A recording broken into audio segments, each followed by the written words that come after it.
Hey, what's going on guys, Griggzy here, and this is the third episode of my how to make a redstone computer. As you can see on my old one here, I've done a lot of new things, most of it being this orange wall starting down here, going all the way down here and over here, and coming out of here and going into this strange looking thing here, which you can obviously tell here is an 8-bit screen. And this is just an example of something that your ALU can turn into your computer eventually once you put a GPU in. This orange thing here is a binary decoder, a very big one, my own personal design. But I didn't watch any videos to make this at all, and that's where I want you to be. I want you to be at the stage where you can just do stuff by yourself, basically. And it just links up to a nice screen here. You know what, I'll demonstrate it quickly. It's on and it's on external screen, so if we choose the number 1, I just got a Skype message. Then in theory, if it's all on, then it should come up with 1 on the screen, like so. Let's try 3. I might have coded in 3, I'm not too sure, so these 3 should come on. Yep, 3, right there. So, you know, that's just an example of stuff that you can do. Hold on whilst I mute my Skype quickly, and we'll be over there. And this is what your ALU should look like roughly. Just give me a second, we'll be over there, and we'll start on our first thing today, which is going to be getting the first memory cell down here. Not this yellow stuff yet, just this black one here, and this bit here.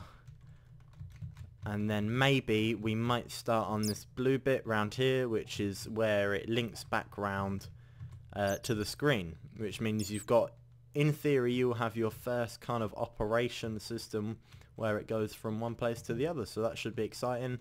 But I have a limited amount of time today, so I'm going to have to get this episode done short and sweet.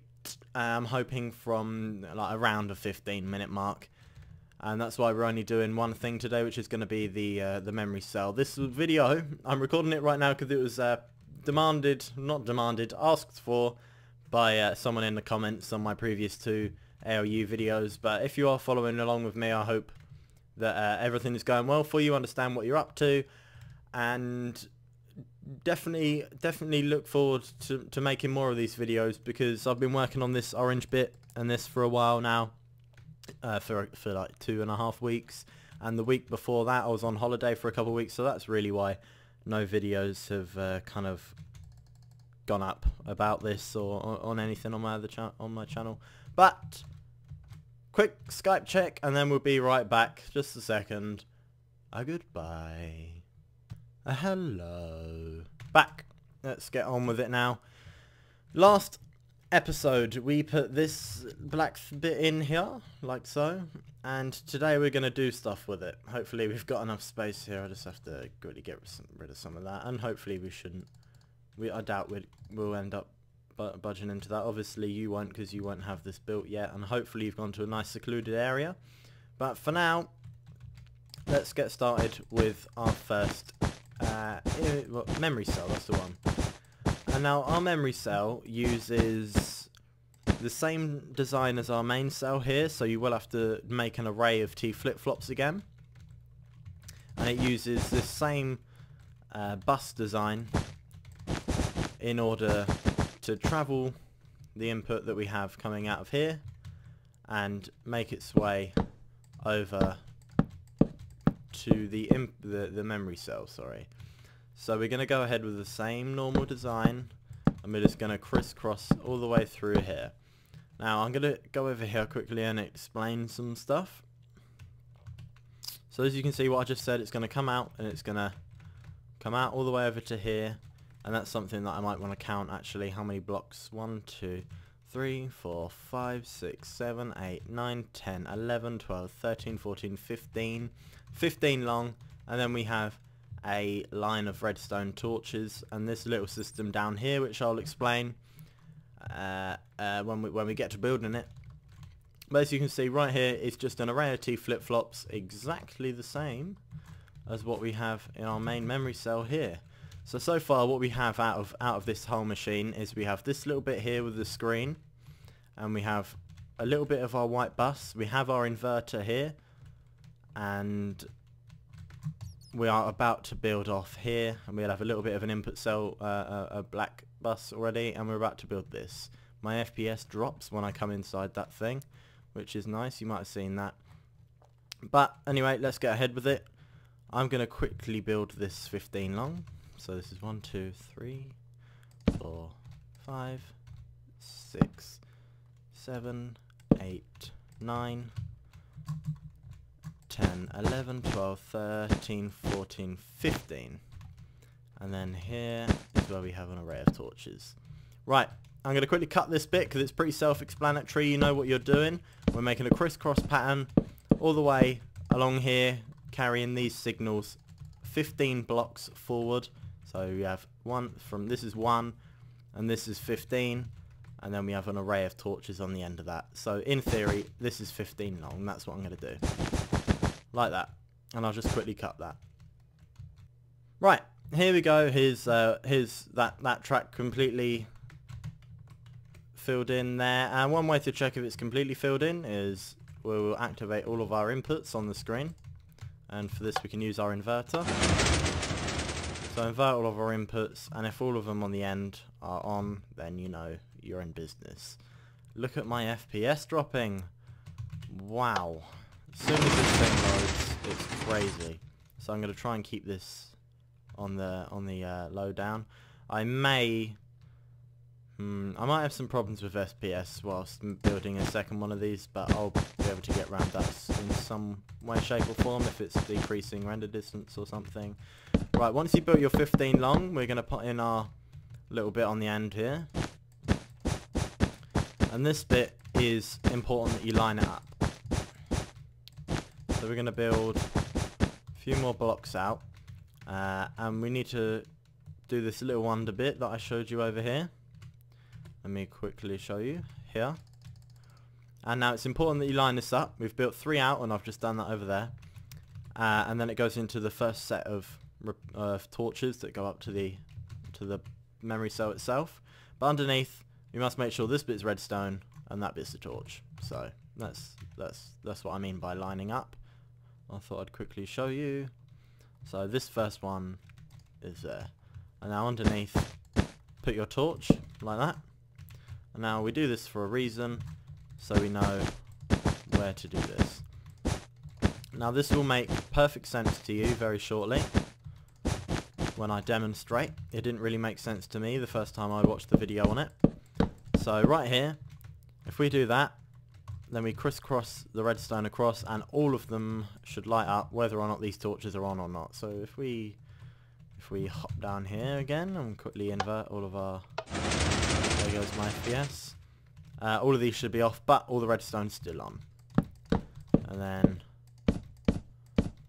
fill them up like that. So if you're go ahead and invert your signal in your main input in your main cell. Turn them all on, and then over here, make sure these torches are off after you're 15 long on this side. Put the 3 more blocks in the front and line up this redstone here with that torch. All this is just a little crisscross and a little crisscross. And remember, like we had in our input bus in our cell there, we had our first line of torches just here, and they should all be off if you've got this right. And this is that part of the actual cell itself. This is that part of the bus itself done, and this is where we go through the easy task of replicating one of these, and I'm going to grab my quartz for that because that's what I did on my last one. And whatever block that you chose for your cell, I used quartz because it looks nice. These torches here represent these torches here as our input. So this is just a case of remembering the T flip-flop design. I'm going to do exactly what I did last time, which is just make one of them. So here, here, maybe remember that's on 2, and then 2 blocks here, and then underneath a block there, and a block there. So that is controlled, that is held by that, and then up here we have the other piston which grabs hold of that one, and then our torch is here, and then I think, well, first of all let's just check this. Let's get a button. I suggest putting a line of buttons along here. Oh, hold on, I forgot a whole repeater. 2 flip-flop done. Now I'm going to cut whilst I replicate this. You remember this design. You can quickly copy that down on your far right one or something. And then 3, 2, 1, bam.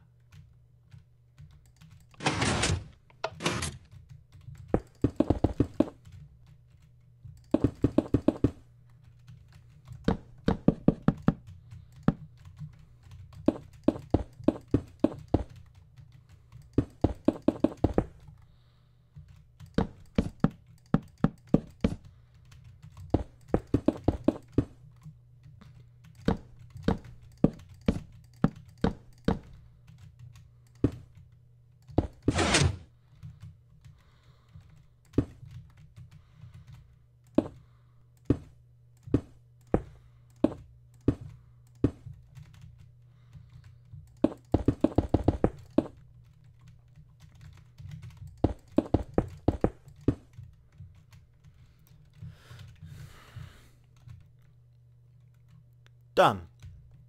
Now here is where you will notice why we put these in down here.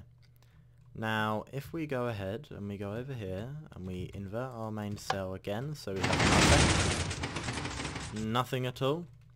All of these should be off, but notice these are still on, which means these torches are off.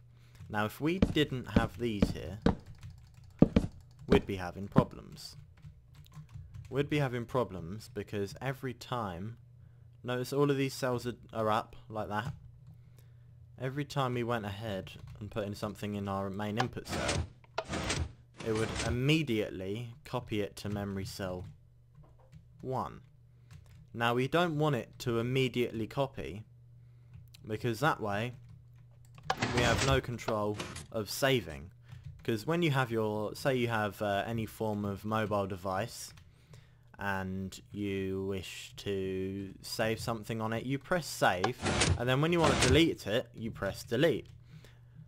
And now this would be like your phone automatically saving everything you do on it, and then automatically deleting anything when you change. So you don't want that.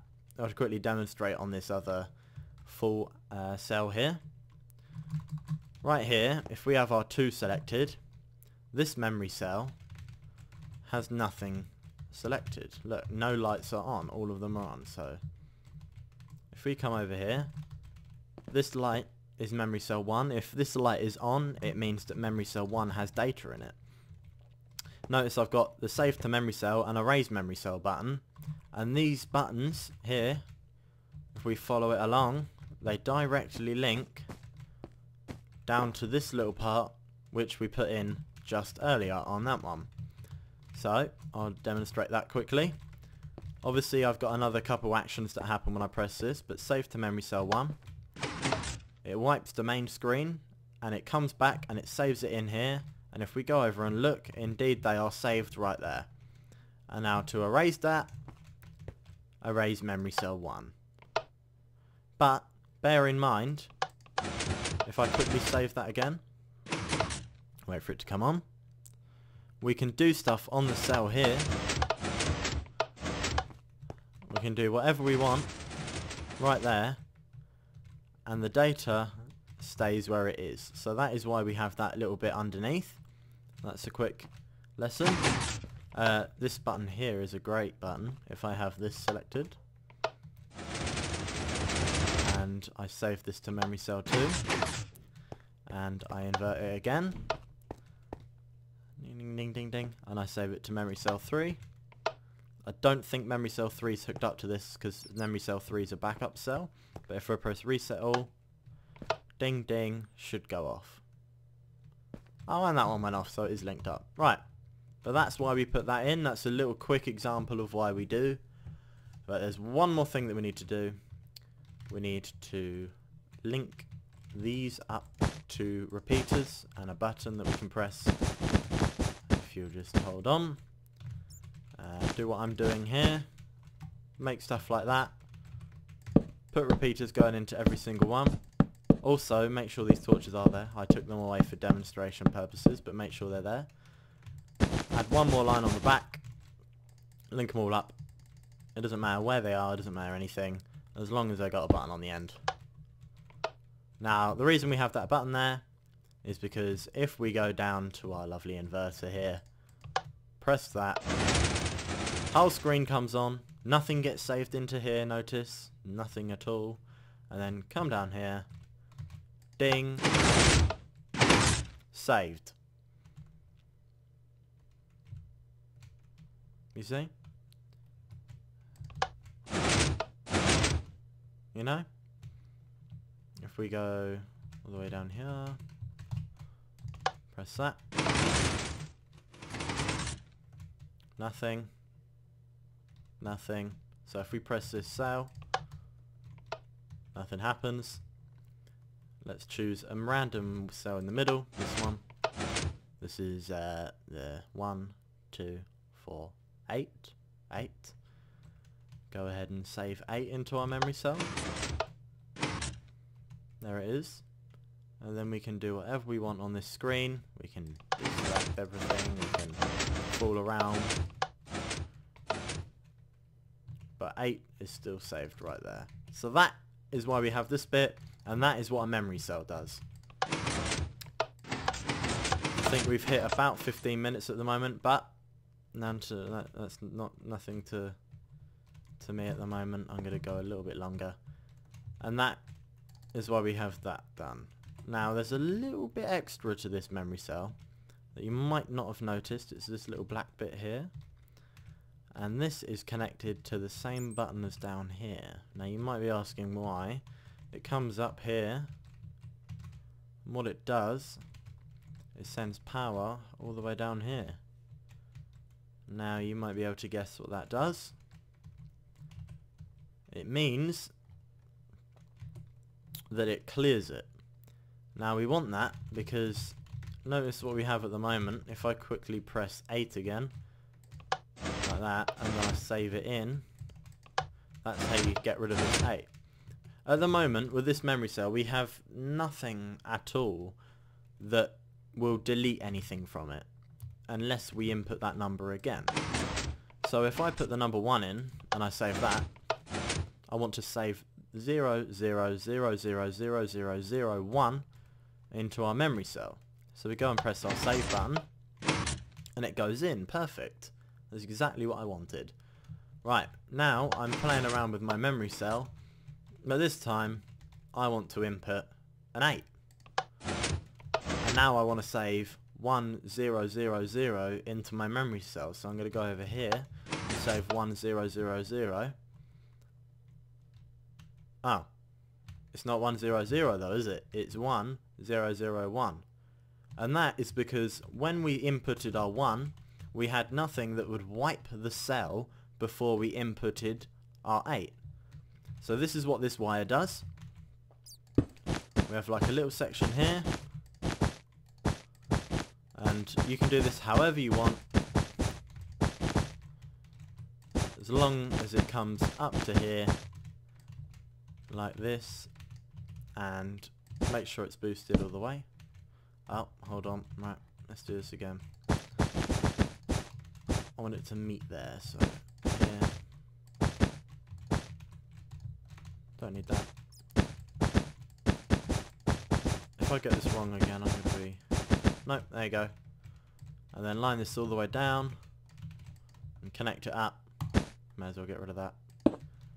And now, when we press that cell, if we want to input nothing, we press this cell and we input the nothing. So basically, this cell, now that we've added our eraser in, will save whatever is on our main cell. So let's go down here. Let's invert our main cell. We should have full numbers. Save that in. Completely saved. And now let's go around here again. Let's de-invert it.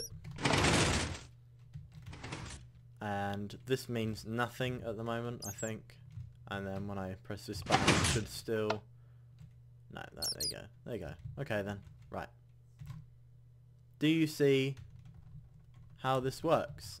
This cell here. Look at this piston. If you don't want to look at on and off, you can look at this piston. It's down. This one's down. And that is how it works, guys. Let's input a 3. Let's save it to the cell. And it will save a 3. Simples. But now if we don't want anything in there and we want to save a 1 instead of a 3, we press the button, erases, puts in a 1. That is how it's done, guys. And that is going to conclude it's going to conclude the 3rd episode, and this is introducing you to the whole concept of a memory cell. And then in the next episode we will be adding in this light blue here, and this light blue will come all the way down here, all the way around, come all the way back down here, and it will attach up to this white cell, and it will mean it's one of the least used functions, but it's still vital and you definitely need it. And it will mean that we can input something in here,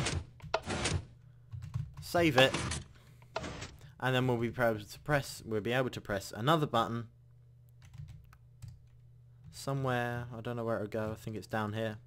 We're able to press the button and it will come around and it will show us what is in that cell on this screen. So it's called copy memory cell 1 to main cell, and I can demonstrate that quickly and then we'll wrap up the episode. So let's go down here, let's input a number 2. That's something we need to put in as well, the signs. Save it to memory cell 1. This data goes, so we've got nothing on the screen. Copy memory cell 1 to main cell. This should go, or it stays. Aha, I didn't put that in, that's good. And then it comes up and it says you've got a 2 in your memory cell. And now if we change this to a 4 and we save that to memory cell 1, it should erase the 2 and re-put in the 4. And let's check that. Copy memory cell 1 to main cell. What's my phone up to? Nothing. Okay. 4. So that was our handy little feature down there, just being controlled by this cyan wall. And that is that, guys. So what have we covered today? We've covered how we get the input out of the black bus. We've covered our memory cells. We've covered our controlled save, which is what I'm going to call this probably, because this is the controller for the save button. And we've covered our eraser and why we need it. And not only have we built all of this, I've tried to explain it, and now you should understand it and why we need it and why it's in the computer itself. But apart from that, thanks for watching, guys. Likes, comments and subscribes are all very much appreciated. And if you have any ideas or complaints, just drop them in the comments because they do get read. From me and this massive ALU here, and our little mini ALU that we're working on, who's getting there, and the rest of my Redstone world, my name is Griggzy. Where are you? My name is Griggzy, and I'll see you in the next episode of my computer tutorial. And let's end with this. A goodbye. It was wrong! Aha.